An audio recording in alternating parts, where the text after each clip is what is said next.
dub.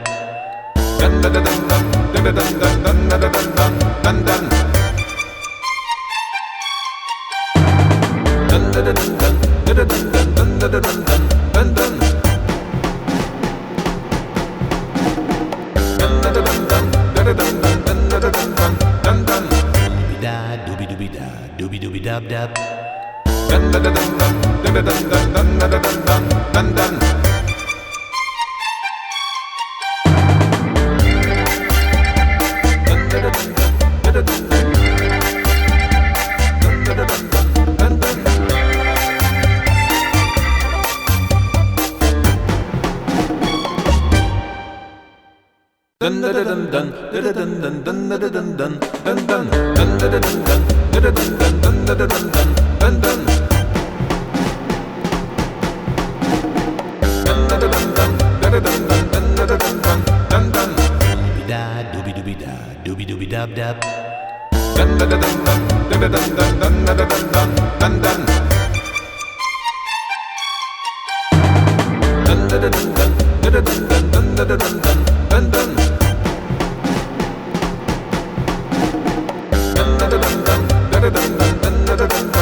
Doobie doobie da, doobie doobie dub dub.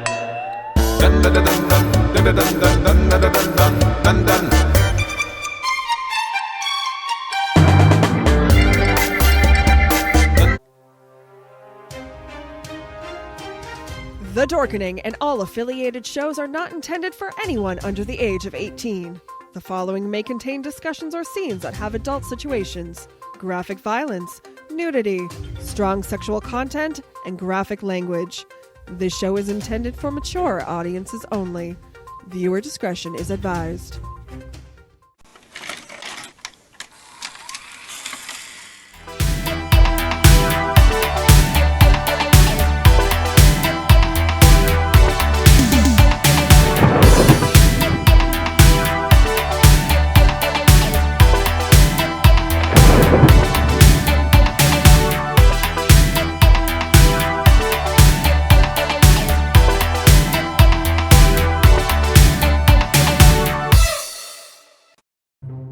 Everyone thinks because you're a zombie, you don't know good coffee. Well, they're wrong. We have very active lifestyles. It's not all wandering the countryside aimlessly or scaring passing motorists. And we all love a good cup of joe. And there's only one brew that gets my seal of approval. Deadly Grounds coffee is my guilty pleasure. Bold, robust, delicious. It's coffee that can wake the dead. With over a dozen different roasts and flavors, Deadly Grounds can satisfy the most finicky of coffee addicts. The aroma is so intoxicating. It brings all of my neighbors out of the woodwork. Deadly Grounds coffee. Coffee to die for and zombie approved. It's good to get a little deadly.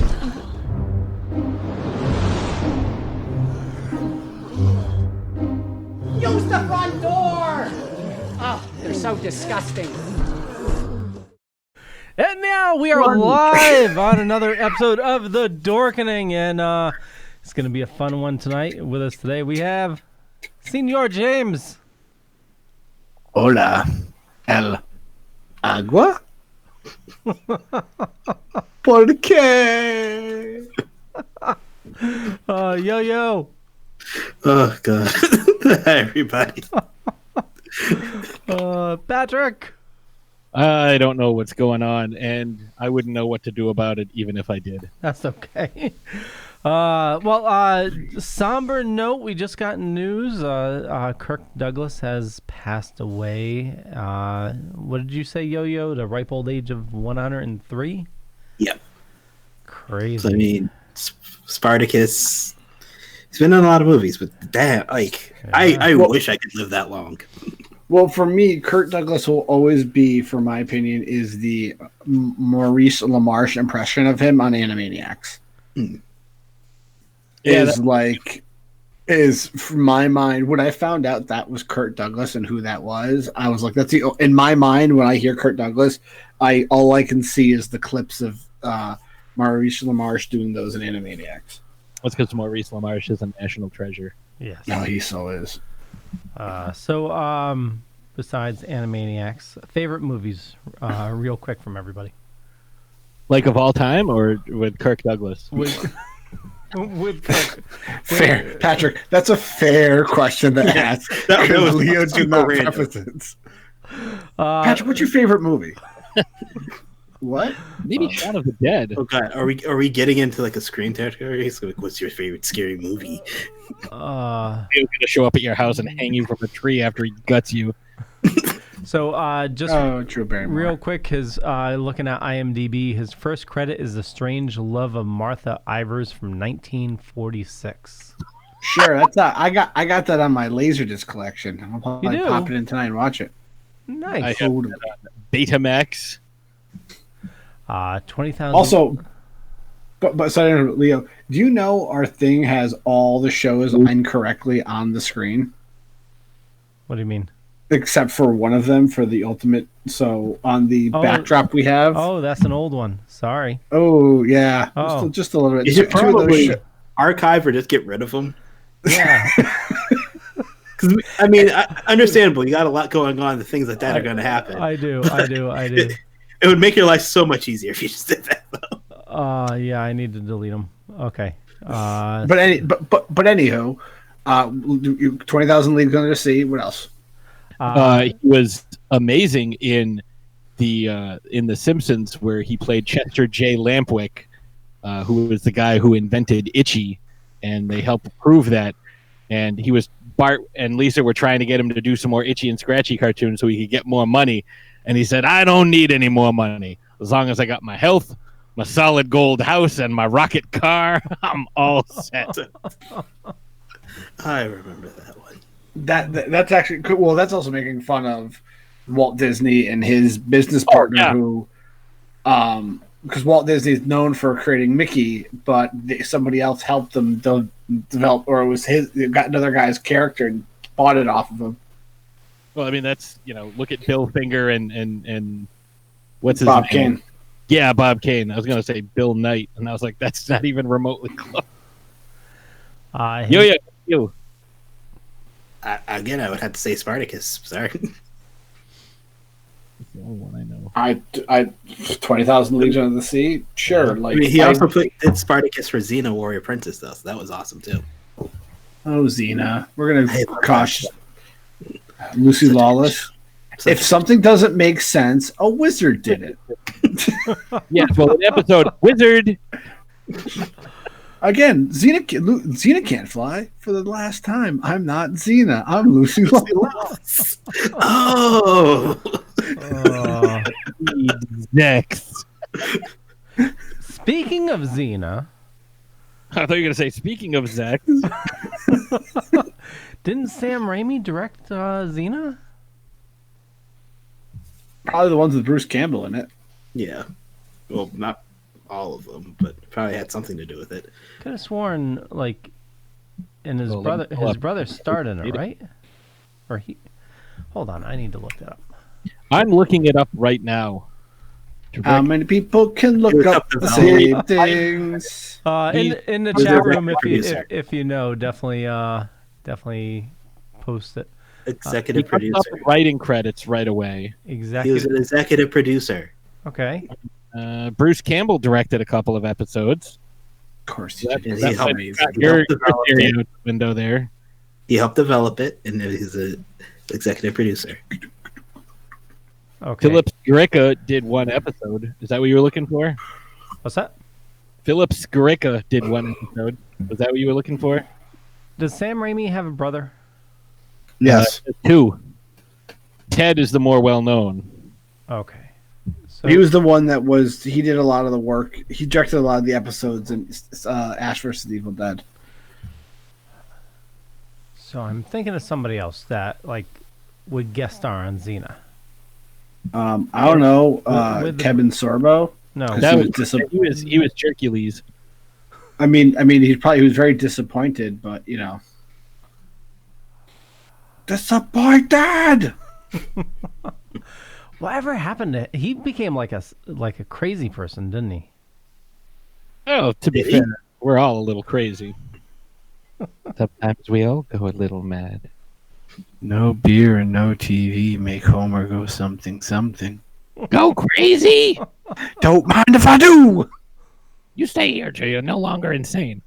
Chili would be good tonight. Homer. Your sleep. Homer. Me and some of the other ghouls are getting upset that you're not killing your family fast enough. Can't talk. Can't murder now. Eating. All right, let's go. Everybody out. Still my Yeah. favorite Halloween. Sam, I'm sorry. Sam Raimi. Ted Raimi starred in it. Yeah, And- we've already established that. We've and- already gone there and come back. We sent you a postcard. And Sam Now Raimi. we're bringing up other things. See, I'm not going crazy. I knew there was something to it. Leo, only sane men question their sanity. Mad men are always completely assured of their rationality. So you know. Okay. Well, thank you for Keep for that in letting me mind know. next time you watch anything from Washington. Okay. There we go. Okay, so a bunch of stuff to talk about today. What do you think of Sam Raimi possibly going to direct Doctor Strange 2? Who wants to go first? You can go first. Oh, okay. You go, Patrick. I'm all in. I dug the Spider-Man movies. I love the fact that he brought Macho Man in to be the wrestler that Spider-Man went up against in the first film. Bonesaw is ready. I love that. I got you for 3 minutes. I love like so much of the stuff that he does, because even when he tries to do some like crazy slapstick comedy stuff, like say the seance scene in Drag Me to Hell where the assistant gets possessed by the Lamia, where he's like dancing but like hovering up in the air, like that seems like, oh, that's kind of funny, but like if you saw someone doing that in real life, you'd probably poop your pantaloons right quick, because that's terrifying. Like it's supposed to, it's like the Evil Dead stuff. Like it's kind of funny, it's slapstick, it's goofy humor, but like if you were to witness that, you would need to change your knickers, possibly. Well, so does this mean that one of the multiverses he's going to go to is the Sam Raimi Spider-Man? Nope. This is what I was actually getting super excited about. Go. For it, Yo-Yo. 2149. That adds up to 70. No one knows 2149. The Spider-Man 2149? No. What are the Marvel multiverses? I am unfamiliar with this one. So, Yeah. one of the Marvel multiverses is 2149, which is the zombie universe, which is where Ash from the Evil Dead came and that zombie virus affected all the superheroes. So it's Sam Raimi now, like possibly directing it. That gives me hope that that's going to be part of this.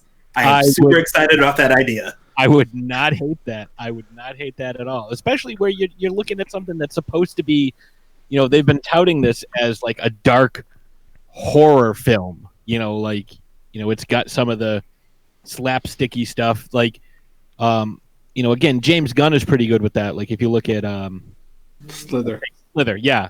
I think we're gonna get a similar feel to like Evil Dead. I mean, this is it's a character who reads from a lot of books and deals with crazy interdimensional creatures. I would love to see a Benedict Cumberbatch, Ash Williams crossover thingy. Like that would be amazing. So my one question is, do you think Disney and Marvel will let him play with that stuff? I think they have to. Do they own the rights to it? That is part of the Marvel canon. That is one of the multiverses. It's supposed to be the multiverse. Like it's supposed to be about the multiverse, right?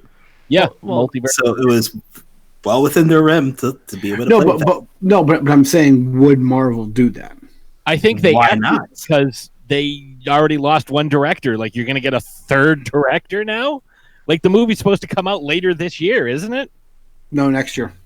But either way, especially with all like the stuff that you have to do with this, like you've already lost one director. Now you're going to like, oh, sorry, we're not going to do that. We're going to move on to a third director. Like it makes way more sense to do it.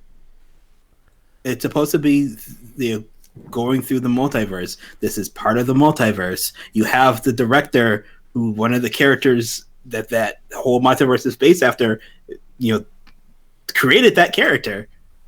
Right now, the only 3 characters that are listed on IMDb, you have Bamber Blam Cabbage Patch as Doctor Strange. You have Elizabeth Olsen and Benedict Wong. Like, that's it.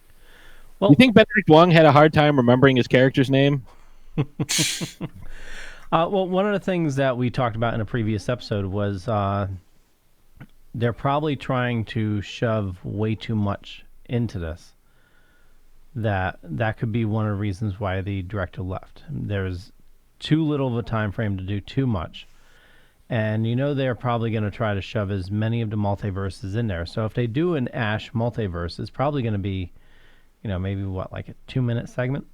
If that. Yeah. Like you might see It'll be worth it. Similar to the first one where he was like kind of like spinning the dials in the New York Sanctum and he kept bringing up different worlds. Yeah. Or even to take it a step further in Rise of Skywalker when they were showing like that montage at the end of all the Star Destroyers falling on all the different planets. Like you might see some of that stuff. Yeah. Maybe they'll linger a little longer on some of the other stuff that might have something to do with, what's coming down the pipe. But I think, thinking about what you guys are saying, maybe what it is they were trying to go in more of a goofy, scary, funny direction that, is right in Sam Raimi's wheelhouse. You know what I mean? Like, this is what he's known for, Evil Dead and Drag Me to Hell, those types of films. And he's already got, they know he can direct, superhero films already because he's done Spider-Man. But I would not be surprised to see a handful of different Spider-Men. Like, I would lose my mind if they're like, oh, we're zipping through the Spider-Verse and there's Nick Cage as Spider-Man Noir. I'd lose my mind because that would be the cameo that I want to see. I'm sorry. There's an asterisk there. That's Academy Award winner Nicolas Cage. I don't think they're going to do this. I think they're going to try not to touch Spider-Man as much as possible, the whole Spider-Verse thing, because of Sony. I think they're going to let them play with as much leniency as they want with that. Well, but the rumor was that you're going to see alternate versions of the Avengers. Ooh, that would be nice. Like different version, like a different Tony Stark or a different Wolverine? No, that's the Badger. But like something along those lines. But I was asking, like, who owns the rights to Evil Dead? I thought Warner Brothers owns the right to. Well, like Yo-Yo was saying, like that story, like the Marvel Zombie story in that universe, it's like Ash Williams is a character. Well, is that right? He is. But also, he's the reason it started.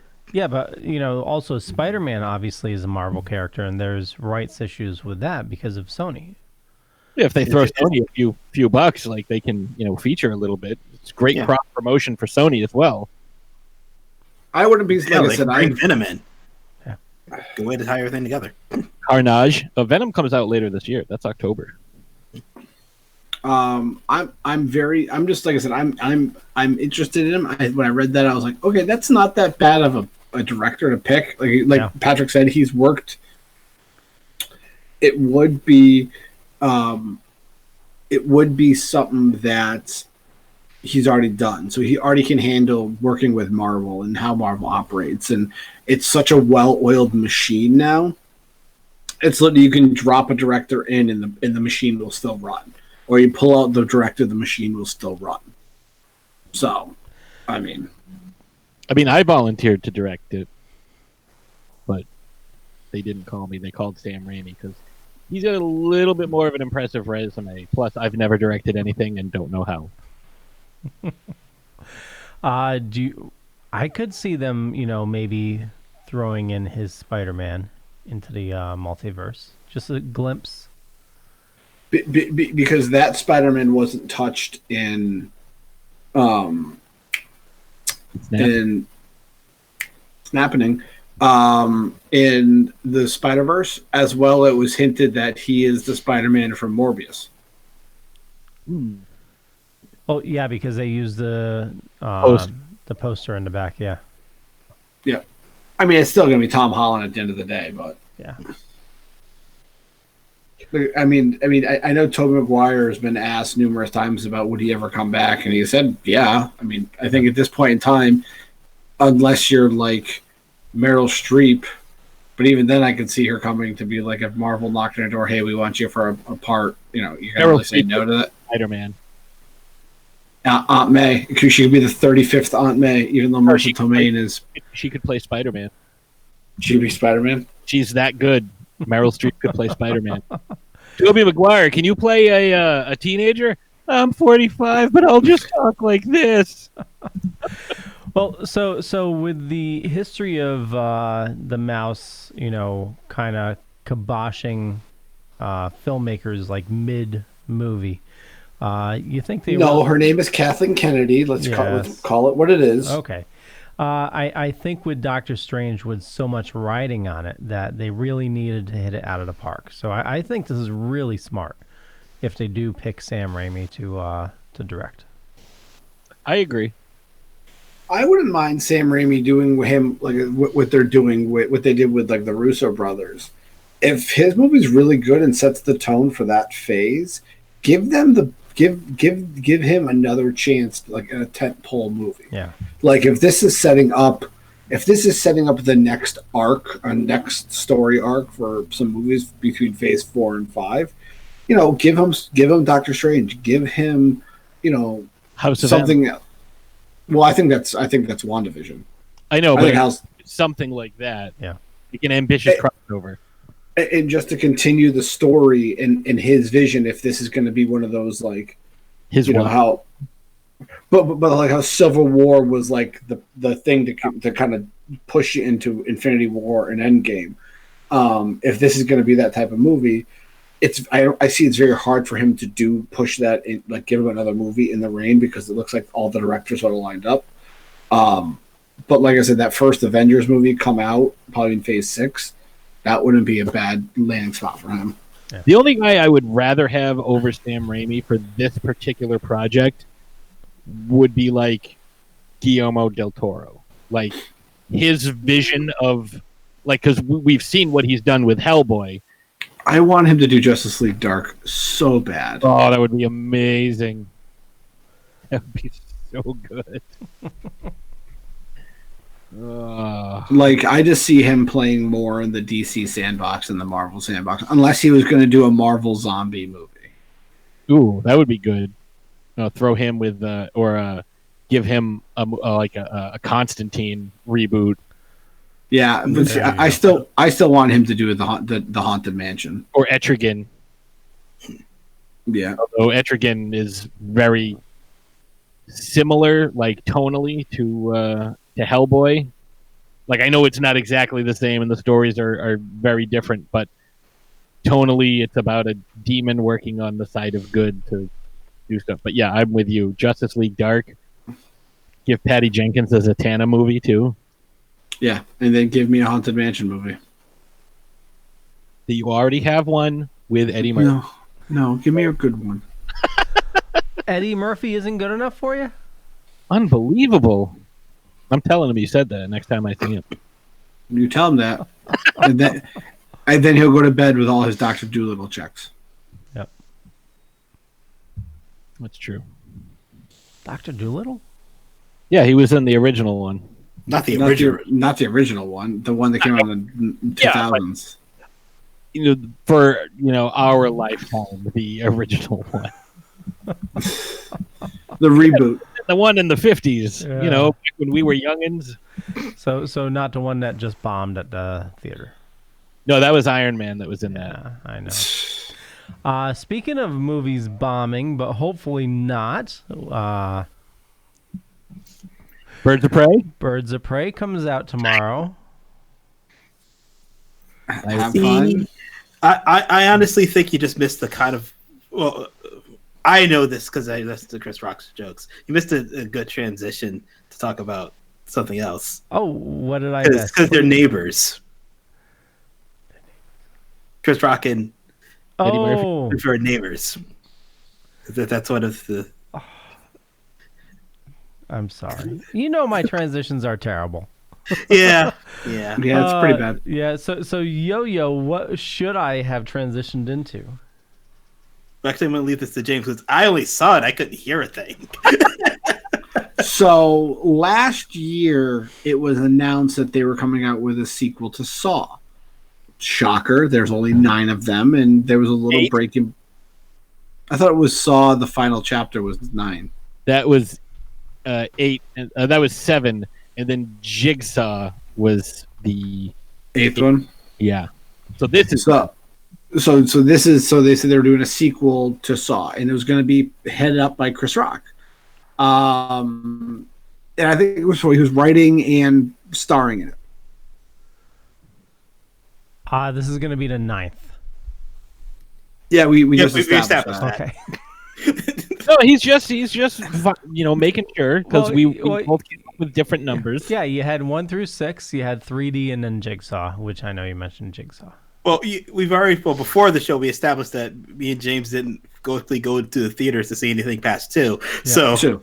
yeah. I saw most of them in the theater. I own all of them. I dig them. I like them. I like the fact that there's an interconnected story thread that starts with 1 and goes all the way through 44, however many. So it was announced that they were doing the Saw movie with Chris Rock, and I think a lot of people were like, "What? Like, excuse me? I thought that was done with. Saw was done. They kind of put it up the pasture, put the jersey in the rafters, like that was it." Listen, he died in number 5, and there were 12 more of these. I thought he died at number 4. 3. He died at the end of 3. And we're on 9. Yeah. So and so like nothing really was leaked. Nothing else was really talked about this movie until recently when it was rumored what the title of the movie was going to be. And people were like, nah, it's a joke. That's like a working title. That's not what's actually going to end up being. And it turned out to be the actual title. The title is called Spirals from the Book of Saw. And it stars Chris Rock and Samuel L. Jackson. And the trailer looks really good. It kind of sets the visually, according to Yo-Yo, it looks fantastic. Sounds yet, but you don't know yet. They could also have courses. I'm not quite sure. we'll get the audio without the video. That way you have a complete package. But I remember that when this came out in the so trailer, I was like, I don't remember Chris Rock being in a lot of like serious horror thriller roles. And I kind of was like, I don't really see him doing this. Like, I don't think this is going to be, because all I could think about is going to be like, I'm Chris Rock, like the Chris Rock that you know from Stand Up and like Lethal Weapon 4. But that's not the first time a black comedian's done a horror movie. Again, we were talking before, is Jordan Peele did Get Out, and everybody was like, what's going on? Like, why is he doing horror? Then even more Bill with Cosby Us. did Ghost Dad. That's spooky. Are you talking about the stuff off the scene? Oh my God! I just noticed Dexter was like behind my shoulder, like awake. I was like, "What the hell is that?" Oh Jesus!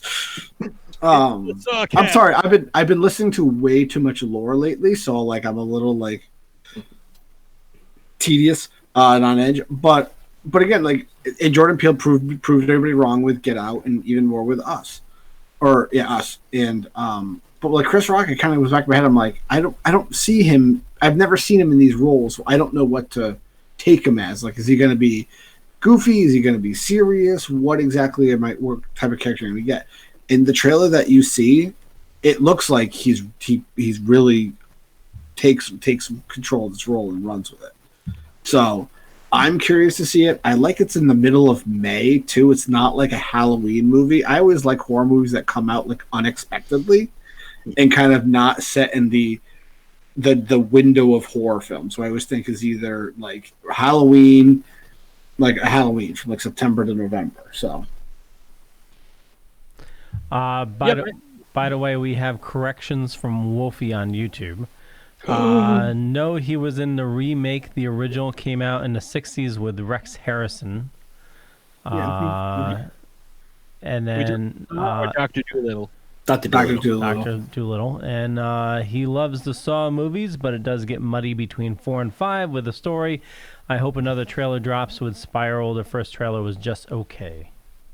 So, Patrick, can you kind of fill us in the timeline and the plot threads that bring us to where we are?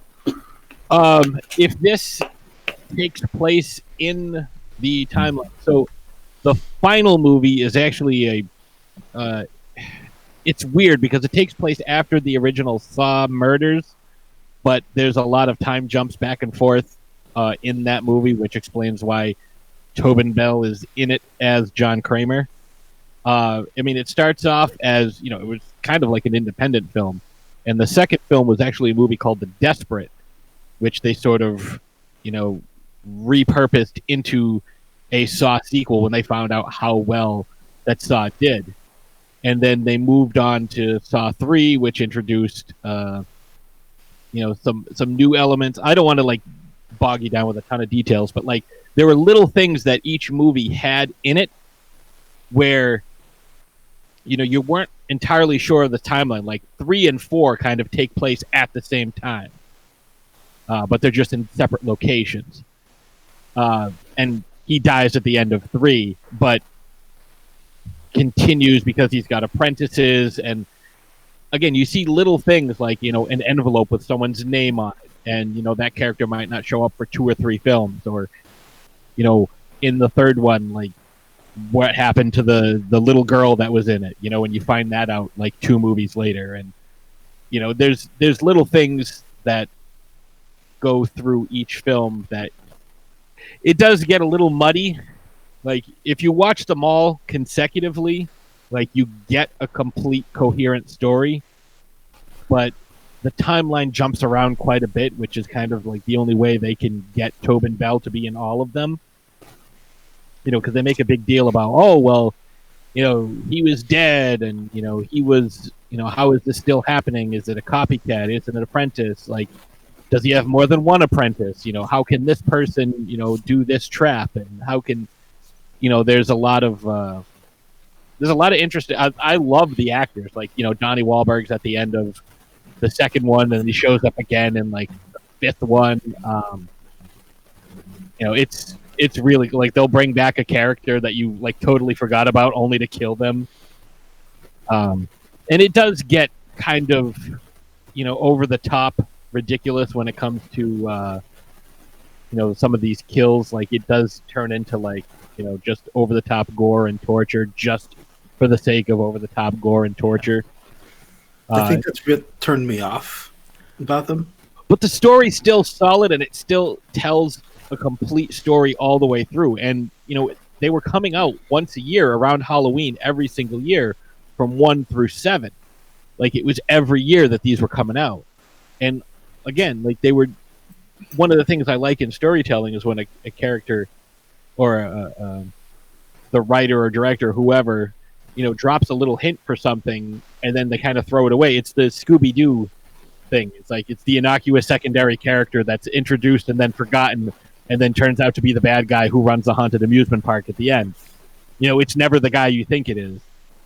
So I think Saw does that in a really good way.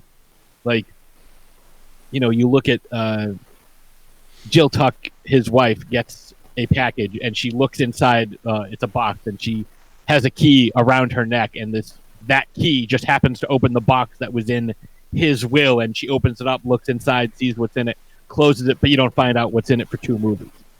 What's in it? It's a torture scene. It's a trap setup. And you find out about that 2 movies later, and it's she knew about it all the whole time. And there's some really, some of the stuff is it takes huge leaps in logic and oh, hello, cat. Huge leaps in logic. Huge leaps, you say? Yeah, she's what, leaps? Huge leaps in logic and suspension of disbelief. But at the same time, if you don't go into it thinking oh, I wonder how many Oscars this is going to win, you'll be entertained. They're fun, entertaining So movies. A Fast and the Furious movie. Yes, except I'm not a huge fan of those, because those, at least with Saw, it stayed the same the whole time. This is the premise, this is what's going on. With Fast and the Furious, it's we're a car racing movie franchise, and it's we're international super spies now. We can drive cars. They've always been thieves. We've outrun a submarine with a car on ice. Again, that's about that suspension of disbelief. That's So severe suspension of disbelief. Uh, And torture devices aren't. No. So, real quick, I wanted to talk about Wikipedia, what they talk about Spiral. And so they're comparing Chris Rock's version to what Eddie Murphy did to the Beverly Hills Cop movies, bringing his wit to a more serious role. Says Saw is comparable to what Eddie Murphy had done for buddy cop films and 48 Hours, giving the Saw series a completely fresh perspective. Stolberg later confirmed that the 9th installment will exist in the same canon as the previous 8 films, will not be a reboot, nor will it be a direct sequel to Jigsaw. So it'll be similar to the 8th one, where there's still things going on 10 years after Jigsaw's death, or 5 years, or however long. I'm guessing it's like some sort of like Cult of Jigsaw type thing. And it says that James Wan is coming back to, or came back to join Rock. He'll be executive producer. And Darren Lynn Bousman is directing, and he wrote the original. He plays Adam in the. No, I'm thinking of. Am I thinking of the right guy? I think he's in the original. Yeah. No, I'm thinking of Lee Winnell. Ash has just said. I'm thinking of Lee Winnell. Lee Winnell directed a couple of them, but Darren Lynn Bousman did a couple of them as well. yeah, I liked it. Like I said, I'm still a fan of the second one. The last one I saw, really, the full entirety one. I liked the whole thing. Jigsaw was just like, just sit here and wait and talk to me. Like, if you are interested, he did Saw 2, Saw 3, Saw 4. He also did Repo the Genetic Opera, which I thought was phenomenal. 11-11-11, The Devil's Carnival, Tales of Halloween, Abattoir, St. Agatha, and now Spiral. Yeah, Lee Winnell was the guy who came up with this originally, and he played Adam in the first movie, opposite Carrie Elways in the bathroom there. all right. Wolfie wants to know favorite kill from the Saw movies. Oh, I'm going to go favorite. Probably the rack from Saw 3. Oh, is that when the guy they twist the guy's shoulders and stuff? They twist his arms and his legs and his head. He's in the rack. That's probably the most brutal, because like you get wrecked at the beginning of that. Like breaking your neck is the last thing that happens after you get green stick fractures of all your limbs. But as far as like probably the most theatrical, Chester Bennington from Saw 5 or 6, where he's like epoxied to the car and he's trying to reach the accelerator, just keeps going faster and faster, and he's got to like reach something in order to stop it. And as he's reaching forward, all the skin is peeling off his back, but he doesn't reach it in time, so the car drops off the jack, the tire spins, eats up his girlfriend's face, launches forward, rips off.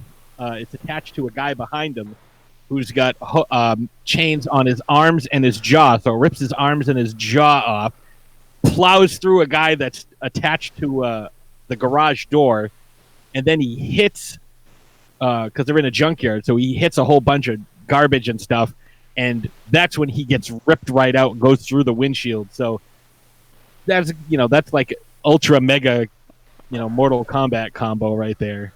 So that's probably the best, most theatric, but as far as ingenuity goes, it's the rack. I didn't watch too many of them. I just remember somebody had to dip their hand in the acid to get the key. That was Dina Meyer, who was also in Starship Troopers.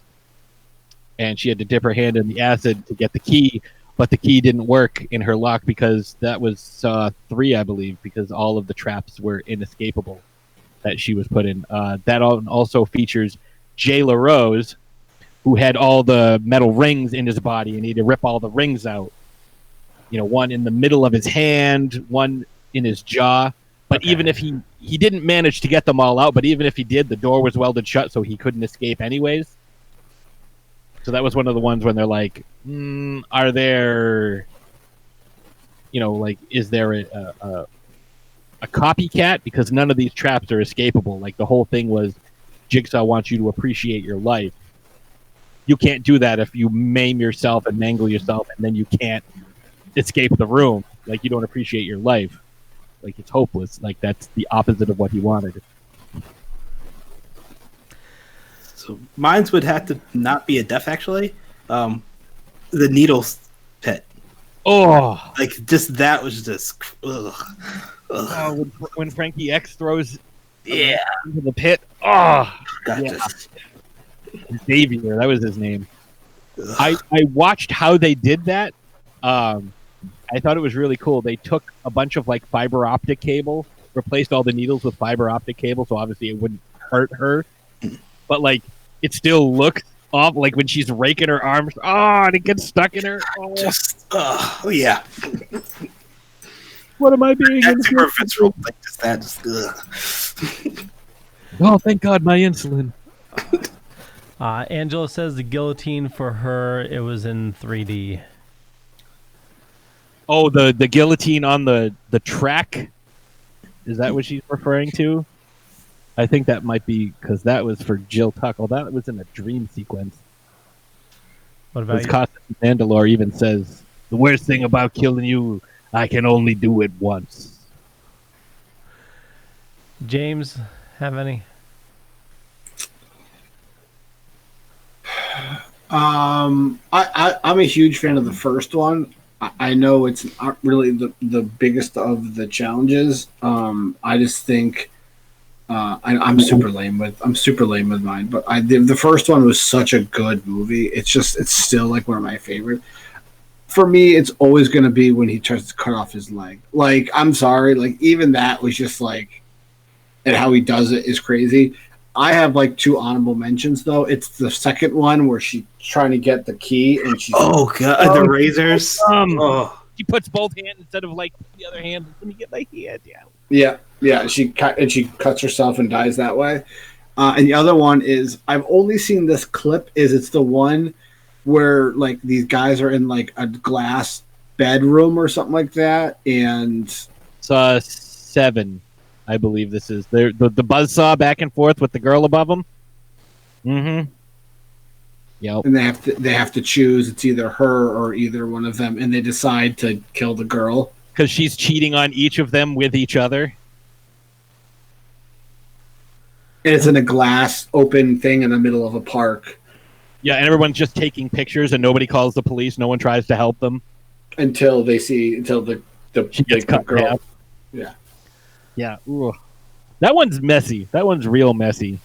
Although one that came close, and this is again in Saw 3, no one died from this, but when the judge had the chain across his neck and he was in the pit, or like the, I don't know, like almost like a crucible, like a big bowl, and like they were bringing all the dead pig carcasses covered with maggots, and they were dropping them into the buzzsaws and like liquefying them, and he was slowly drowning in them.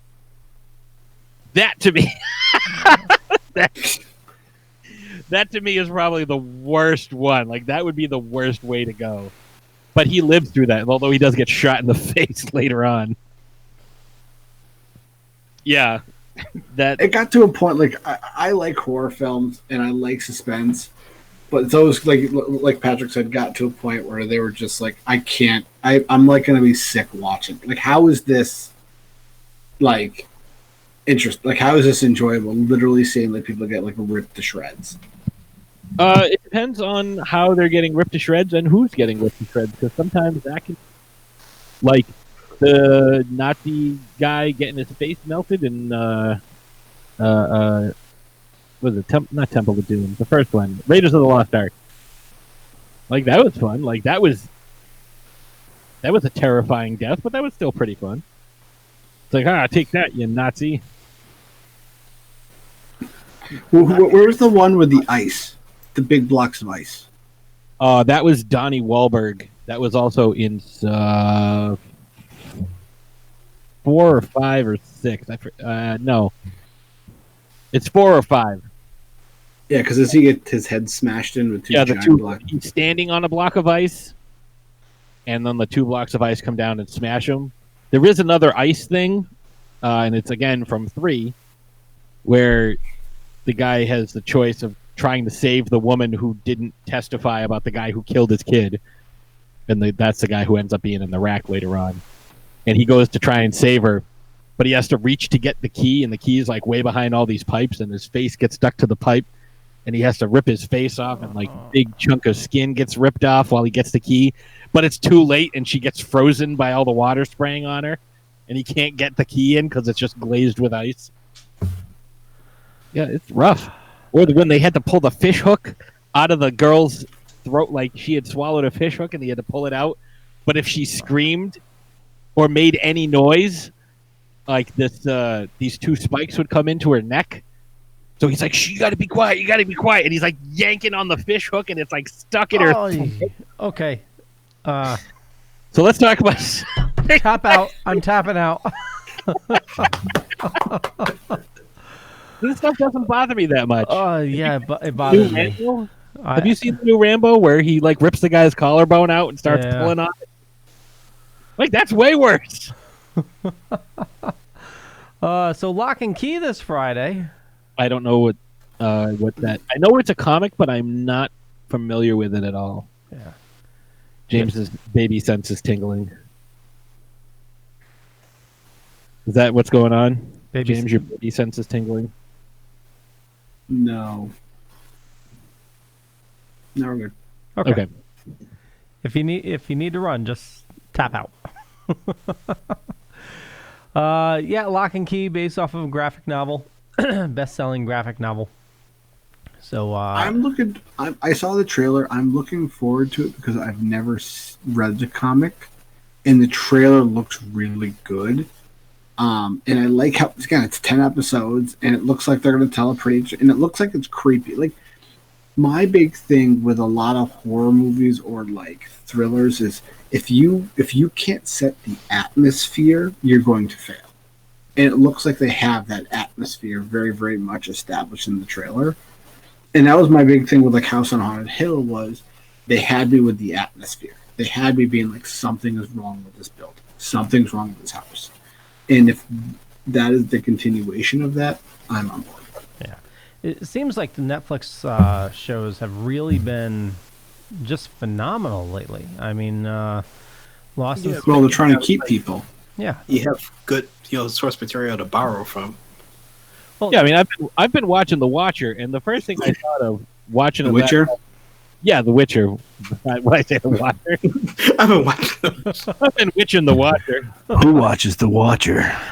So I've been watching The Witcher, and the first thing I could think of, I'm watching like all these like half-naked scenes with Henry Cavill, and I'm like, could he at least like attempt to work out? Like, maybe spend 10 minutes in the gym, maybe hop on an elliptical. Like, come on. Like, he just let himself go so much. First thing I thought of was that Jason Momoa Super Bowl commercial. Yeah. I'm like, it's all fake. It's all prosthetics. Actually, apparently his Instagram's really popular when he does his cardio days. What does he just like run 400 like he runs in front of a train like the original Superman? He darts in front. Like, I'll be back again tomorrow. Wasn't sure I was going to make it this time. He definitely really knows how to, take care of his fans. It's just. So with that's a funny story. So my sister is in DC. She lives in DC. Like the comics? So yes, comics. Earth Tip. She's from Earth Tip. Watching comics. So when Mission Impossible Fallout came out last summer, right? Was it last summer or 2 summers ago? 2 summers, I believe. Yeah. 2 summers ago. Yeah, it was 2 because it was going. She couldn't make it to our Jack and Jill or some event that's for the wedding. So she waited outside because they're doing a showing at the Smithsonian, and she said it was pouring down there. But she said Henry Cavill was out there taking photos, signing autographs in the pouring rain, up to like 90 minutes after everybody else left, just because he's like, the fans were out here in the pouring rain to see us and see this movie. It was the least he could do. So my sister has a selfie with Henry Cavill. And I'm like, you didn't get him to be like from Superman to like come on, like really, like you couldn't, like she goes, I wasn't thinking that. Like she just goes, he's just so, she goes, she goes, he's a big guy. I was like, yeah, it looks like you take my head and just crush it. Like, fun story. Kind of speaking of big, big strong guys. Do you know how Dwayne Johnson got his nickname? From his father. He can actually run full speed and launch himself at a pond, and he can skip across it 15 times. That's how he got the nickname. What? When you take a rock and you skip it across the pond 15 No, I got that. He can do that. That's No. part of his workout regimen. I love how he says it without the straightest of faces. That's the best. And I'm sitting here buying it. I'm like, no. That's not true. It's not true. That's impossible. Hurt your feelings. You know it to be true. So James, how did Jen feel when he told her you spent $1,600 on a Ghostbusters Ecto-1 6 scale? Why do you think he's in the dark? The lights are off. Broadcasting by candlelight. When I saw that at San Diego Comic Con, they were like, "Oh my god, this is up." Like, what do you do with that? Like, I'm sorry, like I'm not a huge collector of like anything. Like, I actually pops. Somehow in the last 2 years we've amassed like 100 pops. Oh, I'm with you. Like, we have Rock Band 4. Yeah, I have a lot of stuff in this room. Out of everything you saw, that no, and so, but I couldn't. Dude, where would I put that? With Wes and Logan and like Harrison, that thing would have to be high like, shelf. There you go. But at that point in time, why have it? you put it in a glass display case, and you hope it retains its hold value. on. Look at. I have my Black Panther electronic helmet way over there, and more Funko Pops. And right next to that is my Darth Vader helmet. And right next to that is all my video games and a pair of pants that I threw on that couch. That box full of records. Okay. I have way too much stuff. Okay, let's just cover this. It is 6 scale. That means it is just about 4 feet long. You could sleep in it. It is Spending $1,600, he might have to. so 4 feet long, 2 feet tall, 2 feet wide, roughly. It's made of plastic, highly detailed likeness of Ecto-1 from Ghostbusters 1984.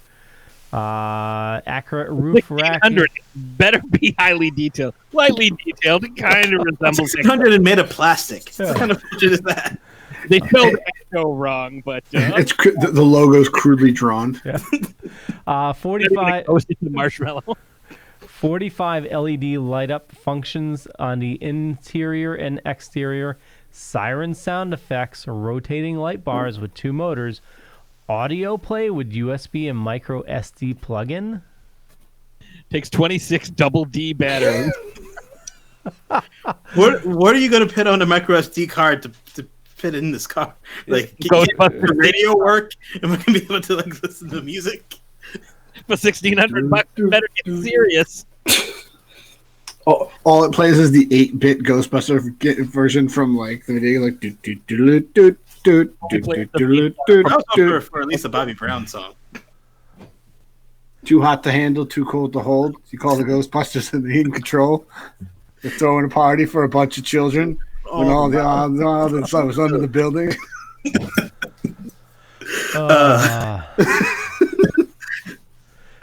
Bobby Brown. Okay, so don't they make like 6 scale figures as well to go along with it? Yeah, they have 6 scale figures. Those are $400 each. So. Yeah, and those have like cloth jumpsuits, light up LED, light up back, like proton packs. They took the hair from the actress in this. They're 100% anatomically correct and to scale. Okay. 6 scale full set male figure Ghostbusters 1984. It looks like it's just Egon is 417. Well, yeah, because they had to dig up Harold Ramis, get the hairs off of him. For It's Joe Ron. the 3-pack. The 3-pack with no Winston. With no Winston. I wonder. Yeah, I wonder who's missing. But they include a Slimer for some reason. What the fuck? What the actual fuck? No, Well, so you get fucking Louis Tully. Hold on. $1,200. Ron Jeremy. $1,200. That's about right. That's what Yo-Yo said. $400 a piece. If you buy them in bulk, you get a slight discount. So actually, there's an interesting story about Winston. Oh, killing me. About so. Oh, it's supposed to be. So during the at the end of where they do the end of the credits and stuff like that, if you look who's on what title cards, it all breaks down to union representation and union pay. So for certain pay scales, if you had somebody higher than somebody else on the card, on the credits, they would get a different pay. That's why William Atherton and I think somebody else are on the same title card, and William Atherton was pissed that he didn't have his own end title card instead of everybody else did. And it was it's something weird, or it's on the poster or something like that. It's when it comes to the SAG and stuff like that, it's crazy about pay and all that stuff. My question is, can you get a 1/6 Statue of Liberty that walks around your house? You probably It's could. 40 feet You know tall. what? Still no Winston with it though. Still no Winston. You can't get a Winston. So they did finally release a Winston on his own for a Funko. $40. Well, no, for a Funko. Well, because before you could only get them if you bought the Ecto 1. Oh, God. It's for some odd reason he was dressed as a chauffeur. I don't know why. You can get the Ron Jeremy Funko with the Ecto 1, but you can't get Winston. Oh, that's terrible. So the Statue of Liberty is 305 feet. So if you get a 1/6 version, it would be about 50 feet tall. So, and then you got to add in all the animatronics so that it can walk. So yeah, that'd be a pretty good prop to have. James, where would you put that? Bend over. The slime actually works. It actually is mood slime, and it actually makes the thing walk. The only thing it comes with is Winston, and it steps on him, and then Winston breaks, and you can't use him anymore. Comes with a police cruiser, you can just keep walking over again. That's so messed up that he's poor Ernie Hudson. Well, so when the movie was re-released in 1999, I think it was, for the 15th, re-release on DVD. So the Ghostbusters DVD case had all 4 of the guys there. That was nice. But for the Ghostbusters 2 DVD cover, it only had the 3 guys minus Winston, which was the opposite of what the marketing was originally. Because the original movie poster was the 3 guys without Winston, and in the Ghostbusters 2, it was the 4 guys. Without Winston, but with Are they Lewis. still mad it wasn't Eddie Murphy? Is this why all this is happening? Because he wasn't Eddie Murphy? You're Well, not it was also the funnier story about that too is when they were doing the voices for the real Ghostbusters, Ernie Hudson tried out to be Winston Zeddemore and didn't get the job. Yeah, you're pretty good, but we're gonna go with Eddie Murphy here. We know Guy. it was Arsenio Hall got the job. Oh, that's got to be like way worse. Goddamn Arsenio. We wanted Eddie, but we got Arsenio instead. Oh, Jesus. That's messed up. That is. Poor Ernie Hudson, man. That dude gets the shaft. Oh, I feel bad for him. Not as bad as for, what's his name there? Ray Parker. Yeah. He got hosed way harder on that Ghostbusters deal than probably anybody. Well, on lighter news, you can now buy the troop transport from The Mandalorian. Oh, that's good. Yeah. I want that Baby Yoda. Which The one? $350 one? Yeah. The 2-foot tall $350 one? Totally worth it. Unless that thing actually uses the Force, I'm not spending $350 on it. You won't know until you buy it. That's true. Oh, I'm telling you, I was carrying this thing. I got charged by a rhino, and it stopped it for me. Like, so it was a solid investment. Oh, Jeebus. You want to see a cool little... I know this won't translate well to the audio podcast, but... Oh, look at who it is. That's awesome. It's the gopher. He dances when I put batteries in him and hit the So button. everybody who's listening on the podcast, Patrick just turned the camera around and showed us the gopher from Caddyshack. Yeah, he dances. It's amazing. That is It's awesome. amazing. Where did you find that? It actually belonged to Ash's dad, and it passed to me because I'm a big fan of Caddyshack, and it's sadly one of the few movies I did not get signed by Bill Murray because I gave his son a movie called Santa Claus Conquers the Martians, and for some reason he thought that I wanted his dad to sign that. That's like, why? No, I'm giving you this to have. This is for you. Your dad's not in Santa Claus Conquers the Martians.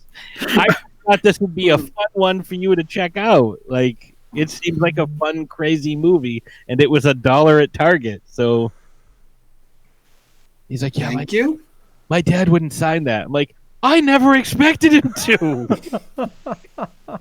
Why would you even like? Wait. Let's back it up here. How Bill Murray's kid?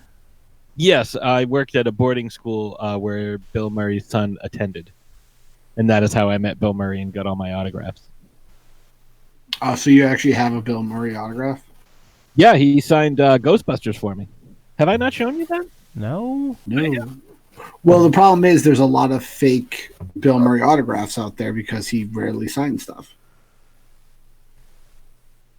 And you never know what's his true signature because a lot of times he'll write up a fake signature.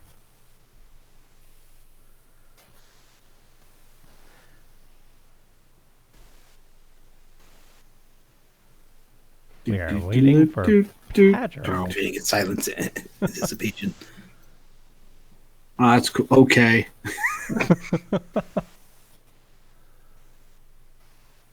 Who else signed that? Well, he wrote Patrick's movie. Oh, that's awesome. Oh, wow. So if I swap out that disc, I actually have given away all of the movies that were in here. Groundhog Day, Stripes, and Ghostbusters I have given away to different people.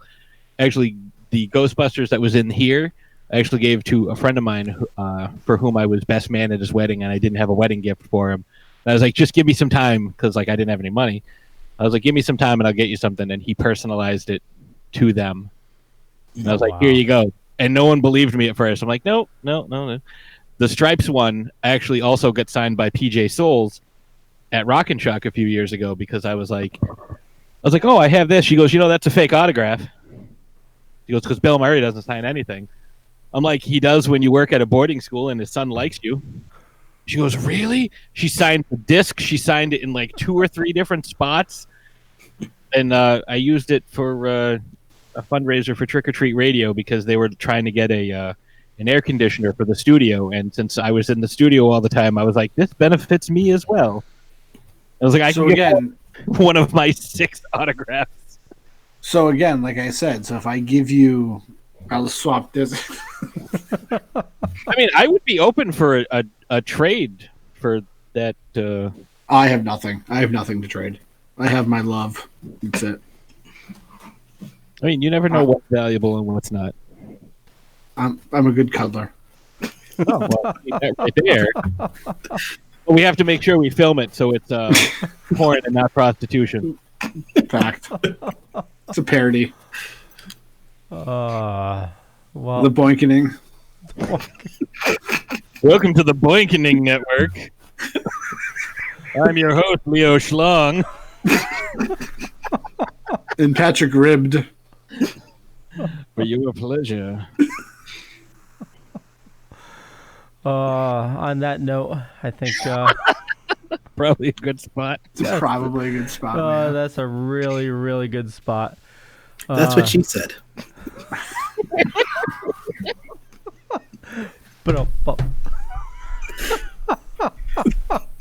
Yeah, for me, you can just Google Leo Schlong. Some of that's true, some of it's not.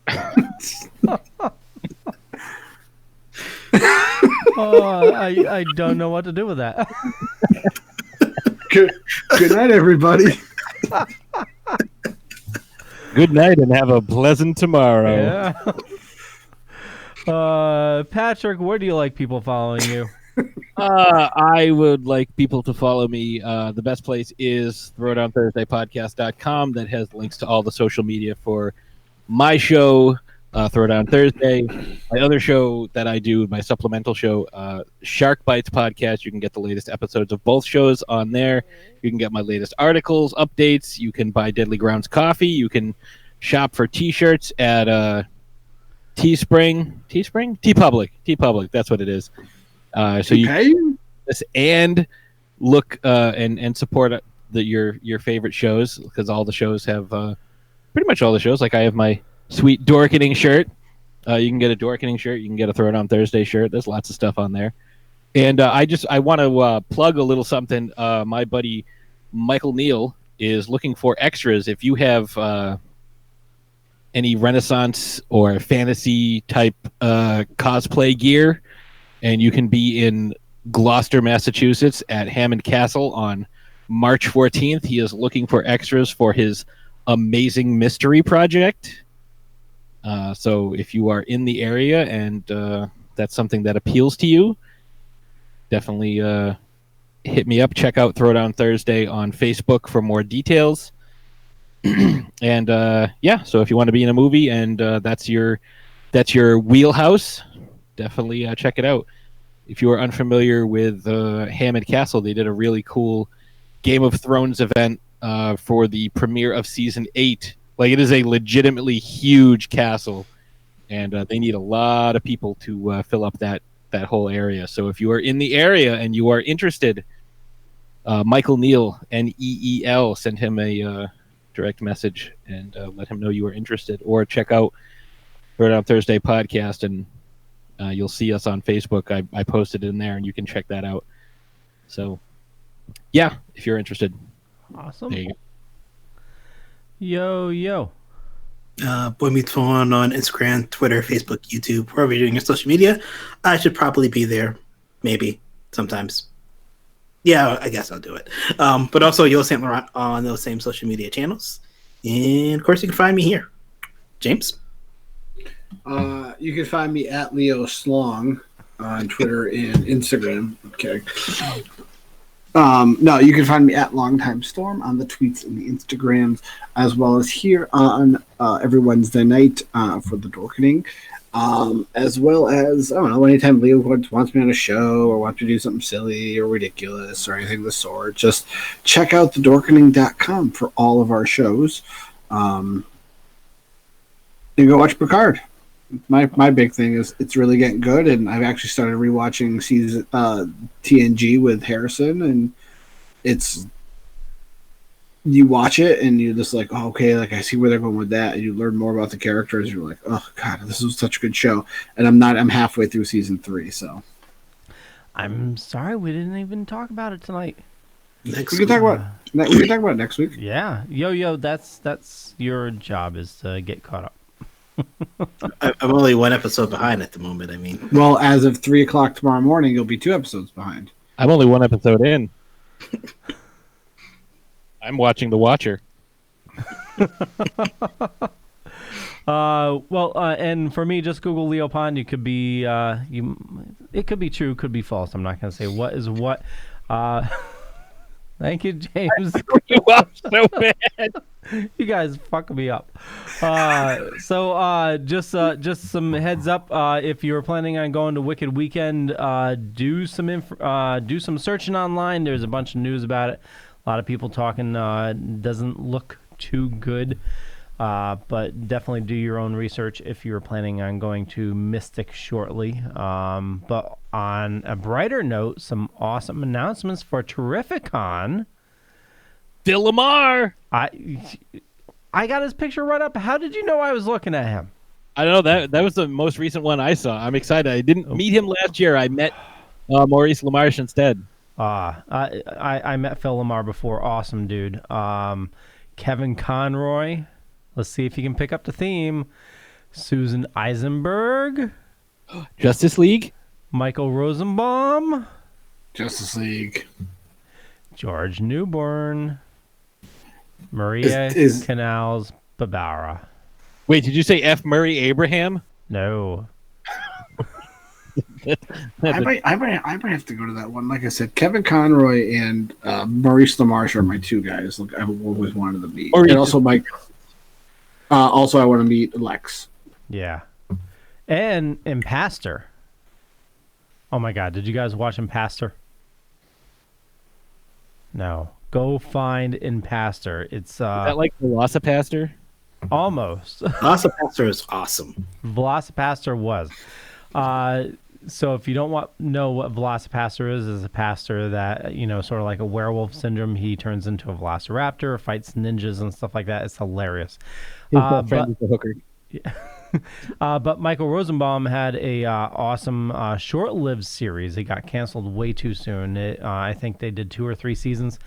But essentially, like, he's this really bad guy that's about to commit suicide because he owes a ton of money to the mob. This pastor stops to, stop him from committing suicide and convinces him to come down off the bridge. He decides to, but the pastor ends up, falling off the bridge and dying. So he decides to take that as a sign to take the pastor's identity. So he hides from the mob in the small town as the pastor. And it's just many hijinks. It's just a really good show. But 2 or 3 seasons, Michael Rosenbaum. So yeah. Like the opening to It's a Wonderful Life took a really dark turn. Exactly. Well, I'm Clarence. Angela says the guy that plays Lex Luthor will be there. Yes, Michael Rosenbaum, such an awesome dude. Kevin Conroy, nicest guy you'll ever meet. Yeah. So some awesome stuff. I want to thank you all for watching, but more importantly, check out these awesome people that joined us this evening, and head on over to thedorkening.com for tons of information, tons of shows, all the shows on the network. I want to thank you for watching. Catch you guys later. Bye. Peace. Bye. Bye.